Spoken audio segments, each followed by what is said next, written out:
Bonjour, Monsieur Diop. Bonjour. Donc, moi, je vous connais, mais présentez-vous d'abord au public. D'accord, moi je m'appelle Abdoulaye Diaw, je suis responsable de l'ONG KSO, qui veut dire Pour sans ordure. Je suis dans l'activité depuis bientôt 2 ans. Ouais,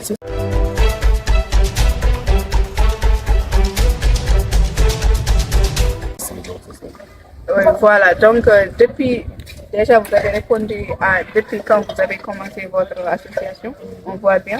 Mais là, on est au niveau de quelle activité? Quelle activité vous êtes en train d'exercer aujourd'hui? Actuellement, on est en train d'exercer une activité d'assainissement, d'une zone à Couva, du quartier de Couva. Donc on a choisi une zone qui est là, 2 zones. C'est la première zone dans laquelle on est en train de faire l'assainissement. L'objectif, c'est de rendre le quartier propre, comme j'ai dit souvent, c'est ça notre objectif, de rendre le quartier propre, on fait avec les membres. Ok, donc très bien. Maintenant, je vois bien qu'il y a pas mal de personnes qui sont là, mais le niveau, par exemple, participation, je n'ai pas vu beaucoup de femmes ici, je n'ai pas vu de femmes.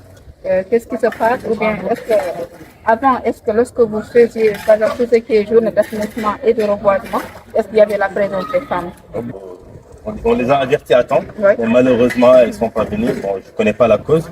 Donc moi, ce que j'ai fait, c'est simplement mobiliser tout le monde. J'ai fait porte par porte parce que j'ai des abonnés qui sont là. Vous voyez les barriques, donc c'est des abonnés qui sont là. Chaque maison, je suis rentré de dire qu'on va faire une activité d'assainissement. Peut-être que ça manque un peu de sensibilisation. Peut-être la prochaine fois, on va axer un peu sur cela pour essayer d'augmenter un peu la sensibilisation.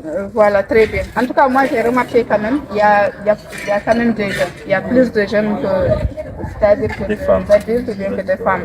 Vraiment, là, j'ai remarqué ça. Et ça, c'est un très bon point côté assainissement. Deuxième chose, vous avez parlé des ménages.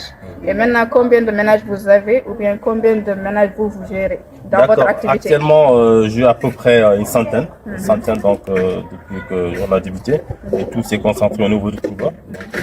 Donc chaque ménage, vous avez une corbeille. Donc c'est ça. Actuellement, je gère à peu près une centaine de ménages. Donc c'est parfait. Et maintenant, qu'est-ce que vous conseillez aux autres associations ou bien aux autres quartiers? Parce que vous avez déjà fait cette activité et on voit que c'est très important.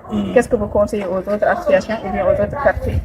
Qu'est-ce qu'ils peuvent faire par rapport à ce type d'activité? Donc tout ce que je conseille aux autres associations ou aux autres quartiers, c'est simplement de redoubler d'efforts, de faire plus d'activités, de lutter contre l'insalabilité. Donc c'est un fléau qui est en train de gagner du terrain. Donc ce que je les conseille, c'est d'être plus mobile, d'être plus actif et de lutter contre ça.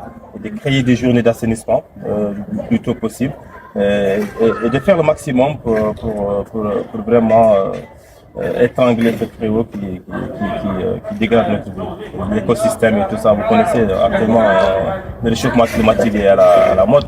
Donc simplement, je conseille à tous les jeunes de sensibiliser et de lutter contre ce fléau-là.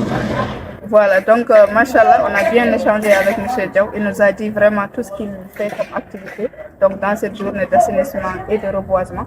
Donc là, on va passer peut-être après à cette étape-là de reboisement. On n'a pas encore attaqué. Et qu'est-ce qui va se passer? D'accord, pendant la période de reboisement, ce qui va se passer tout simplement, on va essayer de localiser quelques maisons. Donc au niveau parce que j'avais déjà exigé à ce que le reboisement soit dans un milieu qui est fermé. Donc et là, chaque abonné je le mets une plante devant sa maison. De ce fait, on va l'appeler et lui montrer comment entretenir. Parce que reboiser c'est facile, mais le plus important c'est entretenir. Comment entretenir l'arbre et comment faire lutter contre l'exemple les animaux et tout ça. Donc, nous tout ce qu'on fait simplement reboiser. On a près quelques arbres qu'on a là. On va essayer de les reboiser 2 ou 3 jours, Inch'Allah. De ce fait, je vous invite, Inch'Allah, le jour du reboisement pour voir comment on procède à ça. Les gens ils sont ouverts à ça. Parce que vous avez 100 ménages. Est-ce que tous ces 100 ménages sont ouverts à reboiser un arbre devant chez eux ou bien dans leur maison? Bon, vous savez, c'est un peu compliqué parce que notre culture, comme vous la connaissez, ils n'ont pas cette culture d'environnement. Malheureusement, peut-être sans maison, ce ne sera pas facile, ce ne sera pas évident. Mais tout simplement, on va essayer de chercher quelques maisons donc, qui vraiment ils ont un nouveau institution un peu compréhensible, avancé. Donc on va essayer de les sensibiliser, tout cela, mais sans maison, je ne crois pas qu'on peut le faire maintenant. Mais avec le temps, on aimerait vraiment couvrir toute la zone. Actuellement, on est sans maison pour pas le faire. Mais vous avez parlé d'un point extrêmement important. Vous avez dit qu'il y a certaines maisons où il y a des personnes qui sont ouvertes à tout ce qui est environnement. Ils ont une idée vraiment avancée dans l'environnement. Comment est-ce que vous pouvez savoir ça? Quels sont les critères qui vous montrent que cette famille-là ou bien ce ménage est plus ouvert à tout ce qui est protection de l'environnement pour pouvoir planter là-bas des arbres? D'accord. Parce que tout simplement, lorsque vous faisiez la sensibilisation pour les abonnements, il y a des personnes qui sont venues m'approcher, ils m'ont parlé directement. Et à travers cet échange, cette discussion, j'ai remarqué que c'est des gens qui sont intéressés par l'environnement. Donc je me suis dit tout simplement, rapprocher ces gens-là d'abord qui sont intéressés, qui connaissent l'utilité de l'environnement, et puis essayer d'agrandir un peu. Eux d'abord, après on va...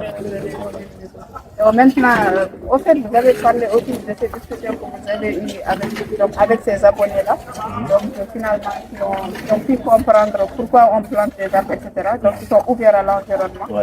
Donc, selon vous, c'est quoi, au fait, le critère? Est-ce que ce sont des gens qui travaillent, par exemple, dans l'environnement? Est-ce que ce sont des gens instruits? Ou bien est-ce que ce sont des gens déjà qui, par exemple, qui avaient des activités agricoles ou d'élevage, comme ils sont ouverts à l'environnement? Ou bien quel est le point commun entre ces personnes-là qui fait qu'ils sont facilement influençables au côté environnemental?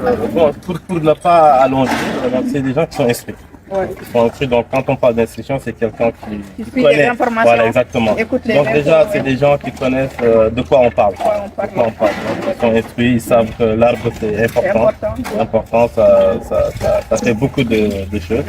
C'est ça. Donc c'est juste l'instruction, le niveau d'études et tout ça. Donc voilà. Et puis enfin, je ne peux pas dire seulement eux, mais il y a d'autres personnes aussi qui n'ont pas l'instruction, mais ils connaissent l'environnement.